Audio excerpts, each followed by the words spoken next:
Hello, Agriscience students. Welcome back. Today we are going to talk about having a business meeting and having a business meeting that is organized and not frustrating, hopefully. Um, if you've ever been in a situation where you've been in a meeting and there's a lot of people talking over each other, it wasn't very well organized, then this is the lesson for you. Um, First, we're going to talk about one of the important things that is definitely necessary when you come into a meeting, and that is to have an agenda. When you walk into a meeting, it's nice and it is almost necessary and helps to save your sanity if you have an agenda set in front of you. And that agenda is just more or less a list of things that you're going to be doing during the meeting.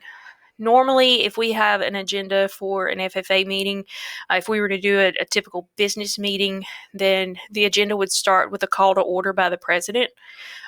They would tap the gavel twice, and then the secretary would read the minutes of the previous meeting. Now, by the minutes of the previous meeting, I mean they're going to look at the notes from the last meeting, what happened in the last meeting, what kind of business was conducted in the last meeting, and then they would be approved by the group there or the body. The treasurer reports often tells what budgeting looks like, how much money there actually is, and then there might actually be a report on the program of activities and how far the chapter has gotten with their plans for that particular year. After that, old business would take place, anything that was left over from last time, and then new business, and then adjournment and the closing ceremony. The whole reason why we have an agenda is just to keep the meeting moving forward at a pace that is comfortable for the group. So you're not rushing through things, but you also know what you have to get through. It helps to just form the framework of a good meeting. Now, as far as parliamentary procedure goes, there are 4 actual tenets or rules or reasons why we do parliamentary procedure. The first one is it extends courtesy to everyone. Everybody has an opportunity to speak. Their opinion may not be the most popular opinion, but everybody that wants an opportunity to speak and have their voice heard has an opportunity to do that. They do need recognition in order to be able to speak. So typically they'll say Mr. or Madam Chairperson or Mr. or Madam President, and they will be recognized at that point. The second rule is that parliamentary procedure focuses on one thing at a time. If you're ever sitting at a Thanksgiving dinner table and you've got multiple conversations going on at one time, it can get to be confusing. It can get to be frustrating. It can get to a point where it's hard to remember who you're listening to. So this particular type of meeting is going to focus on one thing at a time so that you get finished with one particular item in business before you move on to something else. It's going to observe the rule of the majority. If we were sitting in class and we were going to have some sort of a class reward, and there were 20 of you sitting in class, and 15 of you wanted to have a game day, and 2 of you wanted to have a barn day, and 1 of you just wanted to nap, and somebody else wanted to just have a computer day, we're going to listen to everybody. So we're going to ensure the rights of the minority. We're going to listen to those people that want to go to the barn and be on the computer and take a nap.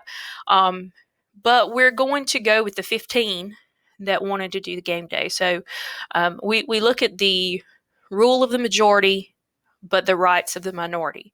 So those are the 4 laws of parliamentary procedure. And as long as we're following those things, then we should be okay.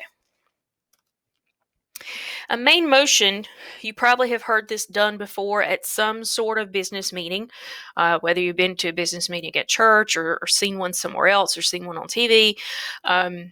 You probably have heard main motions created. And a main motion is an easy thing to do. All you have to do is get permission from the chairperson to speak. And once you get permission from the chairperson to speak, then you can make your motion. So in order to do it, you're going to say, Mr. and Madam Chairperson. They're going to call on you, recognize you, and you're going to say what it is that you have to say. You're going to say, I move that we have a game day as our reward. After that, somebody will second the motion, meaning that somebody else wants to do the same thing. If nobody wants to do the same thing, that motion's going to die. There's not going to be any more discussion on it, and you're going to move on to something else. But if at least two people want to do something, then you're going to move on to the discussion phase. And in the discussion phase, that gives you an opportunity to talk about why you want something, why you think something should happen a certain way, and then you'll have the vote and the results of that vote. Now, keep in mind, whenever I said you're going to state your motion by saying, I move that we have a game day, please remember that it is always, always, always, and I'm going to say it again, always, I move. It is never I motion. It is never I make a motion. It is always I move. These are amendable, which means you can change them, and a majority of votes required on these. So if we had a class of 20, the majority would be 11 people that had to vote for the motion in order for it to be passed. Amendment just means to change it. Let's say we go back to that motion we were talking about, and we have a motion on the floor that says, I move that we have a game day for a reward. Maybe somebody says, well, let's talk about what kind of games we want to play. Maybe we don't want to do electronics because we've been staring at computer screens and iPads with all this digital learning. We want to do an old-fashioned board game. So you would amend the motion by adding the words board game to the motion. And it's done exactly like a main motion. Mr. Madam Chairperson, I move to amend the motion by adding the words board game to the motion. It also requires a second. It also can be discussed. And you can amend an amendment, but it gets a little confusing, so I don't recommend it. But it also does have a majority vote that's required there. So that's if you want to change a main motion. Sometimes you have a situation where you have a topic that's being brought before a group, and maybe the topic is something that you don't want 25 or 30 people trying to hash out all at one time. Maybe you just need a few people to go and get some information, come back with a recommendation. That particular motion, you're referring to a committee. On the screen, it says, I move to refer this motion to a committee of 3 people appointed by the chair who will report back at the next regular meeting. So let's say, for instance, we wanted to go on some sort of a spring field trip. Well, you don't need an entire FFA chapter doing research on what we would do for a spring field trip. You would refer it to a committee of just a handful of people, and then they could go and find out places that were affordable, places that would take a group as large as ours, places where we could get to affordably with transportation, and then they would come back and report. So when you refer to a committee, it just means let's let this smaller group do some of the legwork, and then they can come back and talk to us. Next motion. This motion is what we call previous question. And previous question is probably my favorite because with previous question, sometimes you get into discussions and sometimes you get into meetings and it just won't end. I remember one time I was on the FFA board of directors and we were talking about state FFA degrees, and we were trying to figure out what we wanted to do about turning in state FFA degrees, because one person, an older gentleman that had been teaching forever and was about to retire, wanted to keep doing it on paper because that's the way he'd always done it. Pretty much everybody else on the board was saying, well, we might as well go digital because that's what we're doing, and it's a lot easier as far as, we don't have to mail things. So we're having this whole big discussion, and everybody kind of knows exactly what everybody else thinks, and we're still discussing it and we're not getting anywhere. So at that particular point, someone can say, I moved the previous question, and you stop then and you say, previous question has been called. Is there a second? And then you vote Do you want to stop this debate? 2/3 of the people in the group have got to want to stop the debate because it is limiting your rights. So this is one of the times when it's not a majority vote. You have to have at least 2/3 of the people in the room that want to stop debate. But I do think it's a very beneficial motion. Again, and it's one of my favorites because I've sat in meetings before where it feels like we are just hashing something out for a very long time. And so this does kind of give you an easy way out if you can get enough people to go on your side. Suspend the rules is another one of those 2/3 majority things, and the reason is because you're limiting the rights of the members. Let's say that you have a rule that you have to wear official dress at all your FFA meetings. We don't have that rule. No worry, you don't have to worry about getting the corduroy. But if we had a rule that you had to wear official dress at all FFA meetings, but let's say we wanted to have a water balloon fight at our next meeting, you probably don't want to have a water balloon fight in corduroy. So at that point, you could move to suspend the rules, just stop the rules. We're going to ignore the rules this one time. We'll come back to them next time, but this time we're going to suspend the rules to wear FFA official dress at our meeting. If 2/3 of the people are good with that, then you're going to suspend that rule, but next time you'll come back to it. But we don't require official dress at our meetings, so don't get that stuck in your head. But that's just an example of how you could suspend the rules. Okay, this is another one of my favorites. I don't use it very often, though. I guess I would only use it if it was going to make a difference in the way that the vote was going to come out. Sometimes the chairperson will forget something. Most of the time, it's completely not intentional. Most of the time, they just forget it. But maybe there's something that's intentional and they don't want to include something. So, for instance, let's go back to our trustee motion from a long time ago. I move that we have a game day. Okay, so if we were going to do that motion, the way that you would dispose of that motion, somebody would say, I move that we have a game day. Is there a second? Once you get your second, and then the chairperson is going to say, is there any discussion? During discussion is when you have an opportunity to say why you would or wouldn't want to do something. But let's say the chairperson forgot to ask for discussion. Well, maybe you really wanted to talk about why a game day would be so much fun, but they forgot to ask for discussion. You can say, I rise to a point of order. And when you say, I rise to a point of order, the chairperson is going to say, state your point. And all you have to do is say, you forgot to call for discussion. And at that point, they'll say, oh, yeah, you're right. Is there any discussion? Or at least, hopefully, that's what they'll do. And you just get things back on track. So it just means that you have made a mistake. They're getting you back on track. Now, I have been in lots of meetings where people were not exactly experts on parliamentary law, and they have forgotten a second here or there, or they have forgotten discussion or something like that. And I know what it feels like to be the chairperson and to be in the hot seat. So if I know that they're nervous and they had just genuinely forgotten something and that it doesn't make a difference to me either way, then a lot of times I won't rise to the point of order. Unless it does make a difference. So, I'm not trying to say, oh, I caught you.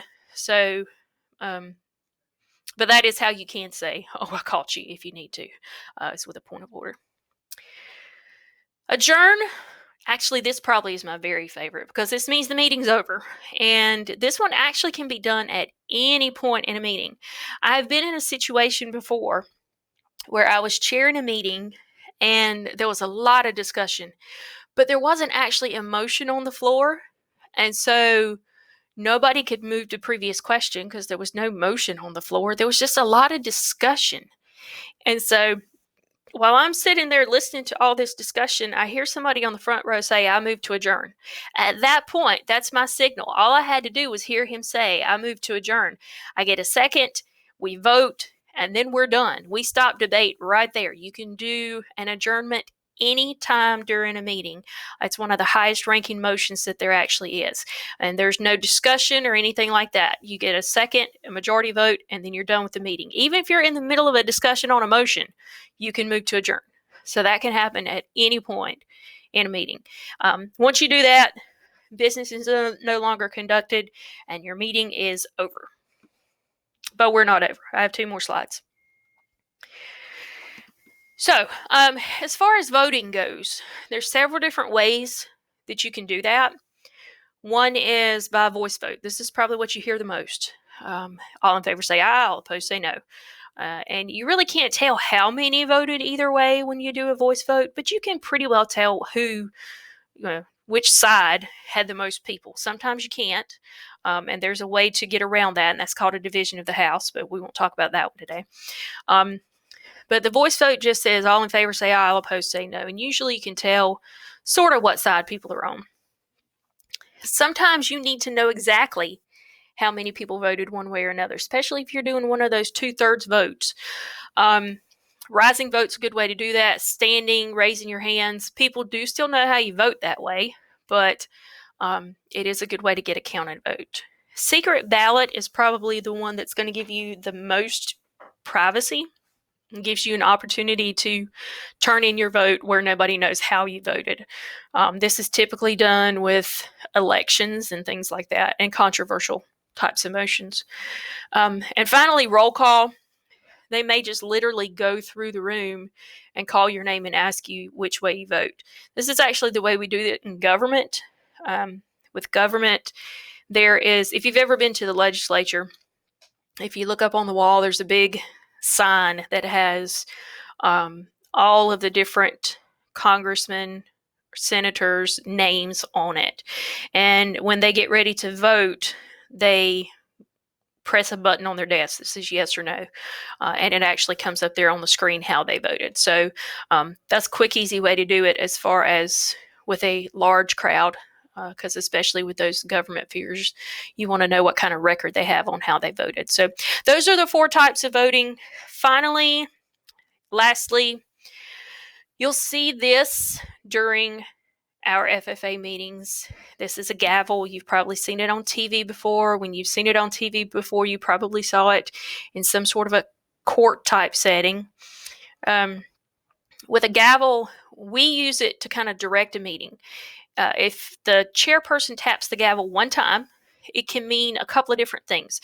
If they do it at the end of a meeting after you've adjourned, then that's when they're going to do one tap of the gavel. So meeting adjourned, tap the gavel, you're done.